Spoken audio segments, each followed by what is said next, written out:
everybody, we're back to Same But Different, and today I have Lucas Tesch. Welcome. Hi, like I said, my name is Lucas, and I'm from Luxembourg. I was born in Brazil, and I'm adopted. Have you always known that you are adopted? Yes, I always knew that, yeah. Okay. My parents told me that from the start. Do you feel different from other people? Currently, yes. Okay, and could you give us a bit and before also, but yeah. When was the moment where you kind of noticed that you were in fact different?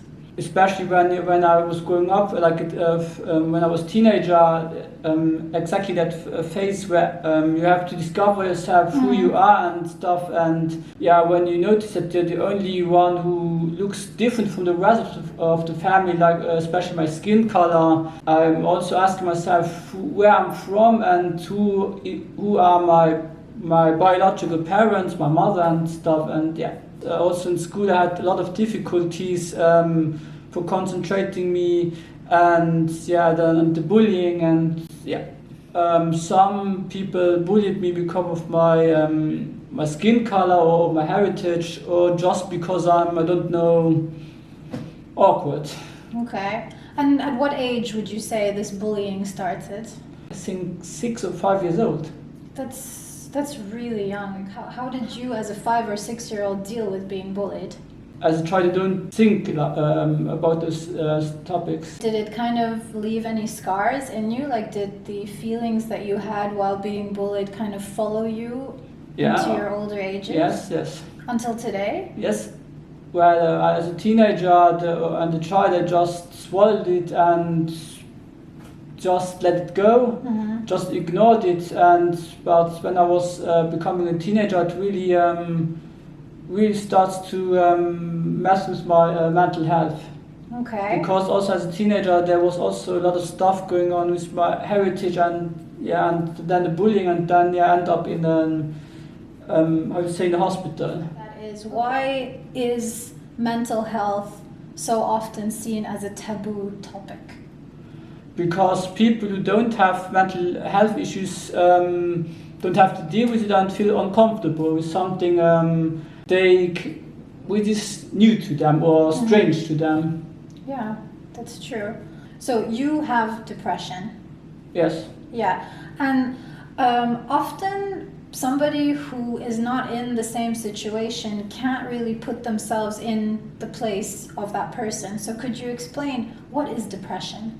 Feeling sad all the time, you have no power, you feel empty, and even the small things are really a challenge for you.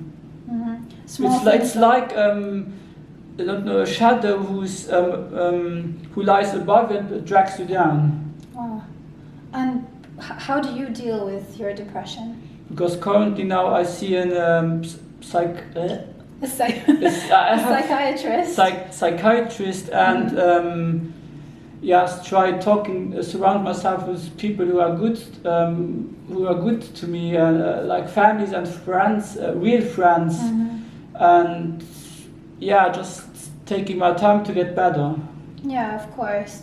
And what has depression done to your life? I isolate myself. I'm a little bit, distancing yourself. Distancing myself from other people, and if you know someone who has depression, a friend or a family member, just be there for them, show them how much you love them, and support them. And even help them as far as you can. Mental health matters, yes. That is amazing. Here, you see this? Yeah. Yeah, turn it over. Fantastic. Yes. Exactly. And the stigma. No, for sure. It's not easy to talk about. It's not easy when you see that a loved one is suffering from depression or mental health issues, but it's not something we can ignore, because they will never get better unless we address this issue. Do you feel that it's like an up and down hill, or is it a constant? No, it's like an up and down hill, yeah. Reach out to people, speak about it, and tell them just how you feel, because with open discussion, not only on social media, but also on the traditional medias, it's also important to put awareness on those issues. Also by probably TV shows. There are also many TV shows and movies who talking about mental health or mental illness, and and avoid stereotypes like you always see like mental ill people or like people who have mental illness that are always portrayed like psychopaths, like crazy people, and How many years have you been active on social media? It's now 2016. I started to I created my own YouTube channel and also on Facebook, where I started to upload videos. At the beginning, just for my friends, and later there are other people who also watch my stuff. And my videos are first I just upload funny videos where I'm just dancing or doing funny stuff. Okay. What kind of comments have you gotten from your videos, from your social media? Because you have public profiles. Yes. How has your content been accepted? Some people, they liked my stuff and some people don't. For people who don't like my stuff, they wrote normal mean comments which I can deal with it, but then the comments they really got really homophobic, really personal, and really hateful, And how do you deal with that? At the beginning, I just laughed it off and I'm just like just laugh, brush it off.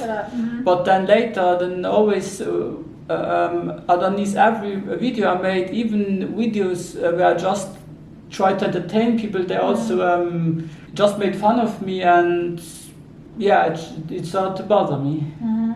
Have you ever felt scared? I only felt scared when I received death threats. But okay, I think we really need to focus on this point. You received a death threat. Yes. Because of a video or because of content that you put out on your page. Yes. I mean, could you, if you don't mind, could you tell us a little bit more about that story? This thing, it just happened like I received voice messages, and they were sent to my messenger or Facebook, Facebook Messenger. Okay. And then there were like a guy who aggressively insulted me and called me out most horrific names, stuff like I don't have a problem with homosexual. No, I don't have a problem with gays, but what you do with your content is shames the whole gay community. I don't know, something like that. And also they threatened me to what did they also say? Maybe to kidnap me and cut my best part off. I mean, but this is a crime.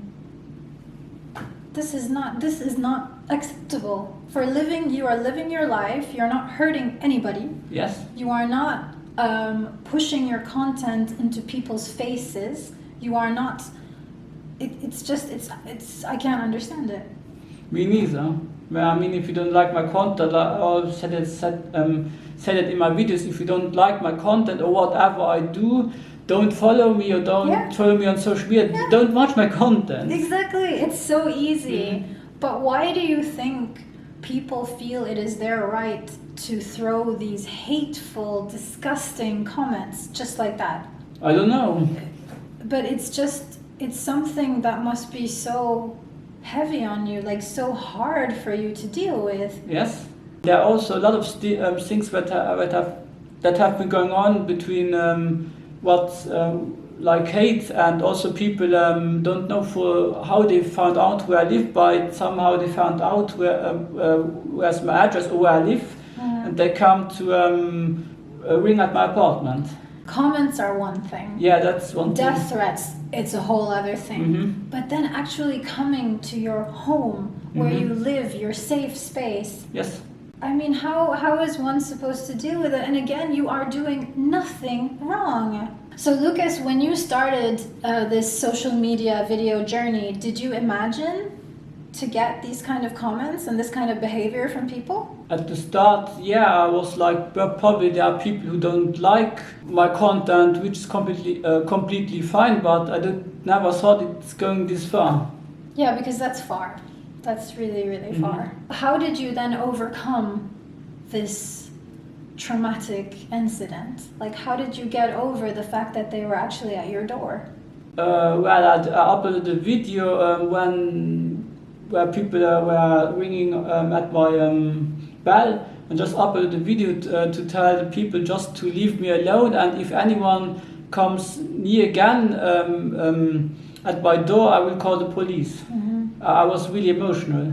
Of course, it's normal. That's. I was just watching TV, or I don't know what I was doing. Or I was probably watching TV, just relaxing, chilling in my safe space, and then just like the ring, bzzz, and then I was like, oh come on, can you just leave me alone? No, I just wanted to relax. I just want to be away from this shitty situation. And then Do you feel that cyberbullying and bullying in general is it dealt with enough, or do people see the severity and how serious the situation is? Sometimes when you are getting really meaningful comments, I also received messages from from right-wing people, or just who come with stuff like this should throw you in the like back then when Hitler put all the Jews in the gas chamber. They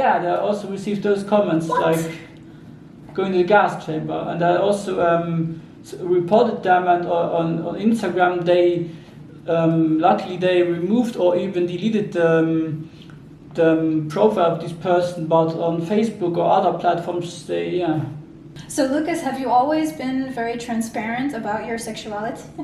As a teenager, I wasn't really. I was really, insecure. Insecure, yeah. Insecure, and yes, because back then at the time we don't really talked about homosexuality, and I was like 18. I outed myself. That's also the time where I really realized that I'm gay and that I'm attracted to other men or other guys. But do you ever regret coming out?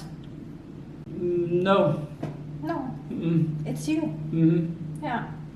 Nobody should have to live a lie. Yes. I think life is much too short for you to have to hide who you are. So no, it takes courage, definitely. Yeah. I get that. I can't imagine how it must feel to kind of... It's like a secret, I guess, just because of other people's reactions. Not because of who you are, what you want. No, it's really people's perceptions that make it into a taboo, which it shouldn't be. Would you ever think of like stopping social media completely because of this? Right now I don't use my social media, or have uploaded a video, because I just have enough to deal with that right now. I'm really not in the mood right now to post anything, and just be aware of this whole social media shit. Yeah, it's really a shame, because I mean I'm really just getting into this now, but I think it's a lot of fun. I enjoy making content, and I'm sure that's what it was for you. And then people basically kind of destroying that joy for you just because of their ignorance and their narrow-minded views of what life should be. It's something to be ashamed of. And also it also hit a different level when all this, it's one thing, like she said before, to write a comment and where it's online, and when you go outside you're left alone. But the thing with me, I haven't, it really went from online into real life. Yeah. That is where it really starts to cross the line. Oh, absolutely. But also outside, there are also people calling me out.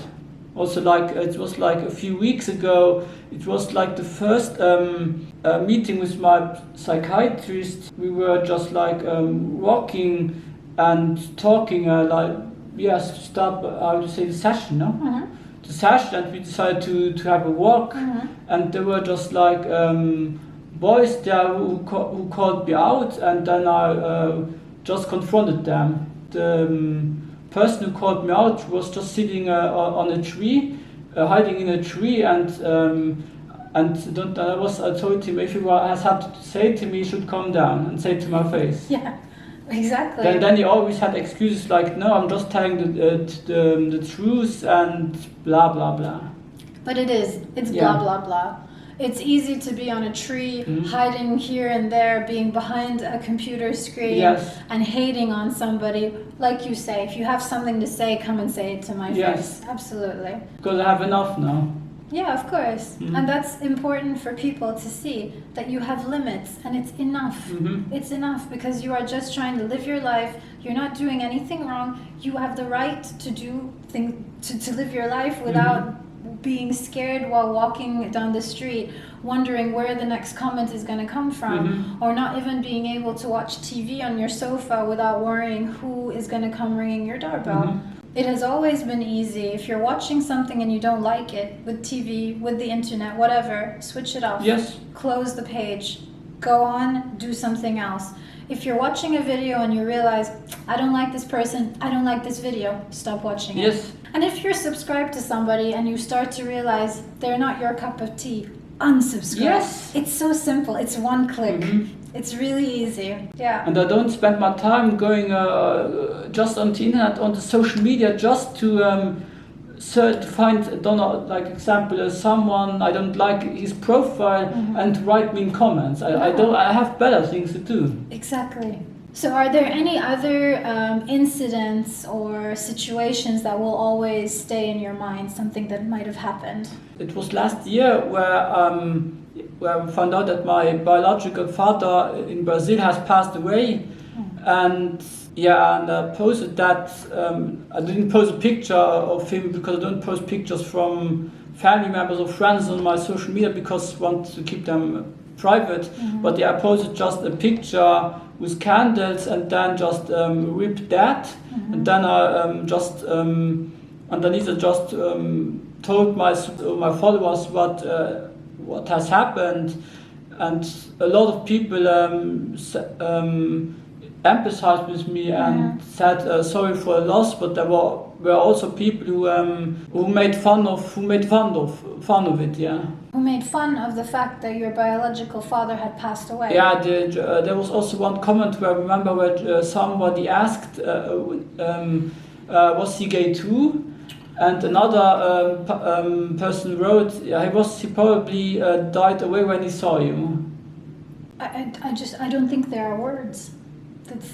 That's disgusting. Do you think this is something that you will ever be able to completely kind of erase from your memory, or do you think it's always going to follow you in one way or the other? I can get over it, but I will completely forget it now. No. Because there's still stuff that I remember from school, or there are also stuff that I still remember, and remember the face of those persons who bullied me, and yeah.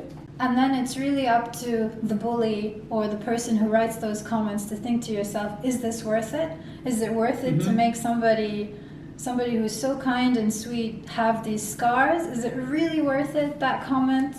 Think twice. When we discussed your depression, you say that it's like a burden, a shadow sucking the life and sucking the motivation out of you. You don't need anything else. That's already a lot to deal with. And then above that, just the constant, the hatred and the very ignorant comments, that's something extra to weigh you down even more. That's one of the reasons why I don't use social media right now, because that's the last thing I want right now, mean comments or something, because it distracts me more and more. Yeah. I even had to deal with suicidal thoughts. But you are one of the very brave people who are getting help. So you are talking to somebody, and you know that there are so many people around you who love you and who are there for you. I realized that. So Lucas, what makes you happy? Spending time with my family and friends. And I'm sure that must help as well with your depression. Yes. And it's a good lesson, I think, to kind of really surround yourself with positivity. Have you needed to cut out people from your life, kind of the toxic part? Yes, I also realized doing when I was not good that there are some people who called themselves my friends. When I just called them, they don't pick up the phone, or when I just try to tell them, listen, I'm not feeling good and it's really serious, then they are busy or don't have time.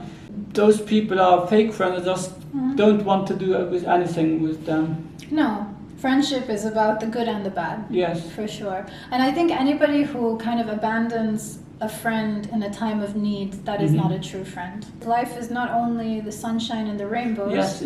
There's the dark and the sad and the painful as well. Well, yeah, but most people avoid that, and I'm like, we should also talk about these issues. We ought also, what also bothers me, especially on social media, everyone posts photo of them when they're on vacation, or how perfect they look, or what perfect good lifestyle they have, or they're perfect friends, but they don't really show one picture when they have no makeup, or when they are sad, or whatever. They don't post stuff like this. It's like social media is for me a little bit like always happy, but keep the sadness or the dark side, let's say, away. I think times need to change now, and I think there are definitely many people doing it already, but I think now that's why, and that was the big reason why I wanted to do this series, to show people that it is not only the happy things, it's also the heavy things, and I want to give a voice to everybody.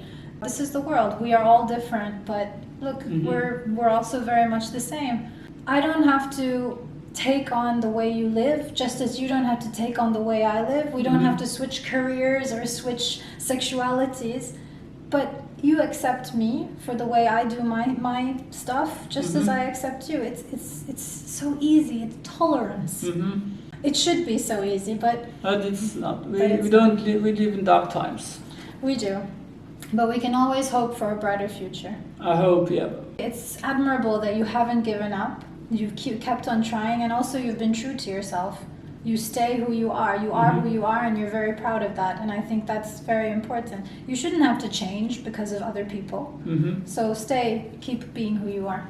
Be who you are, and surround yourself with people who are good for you, and stay true to yourself.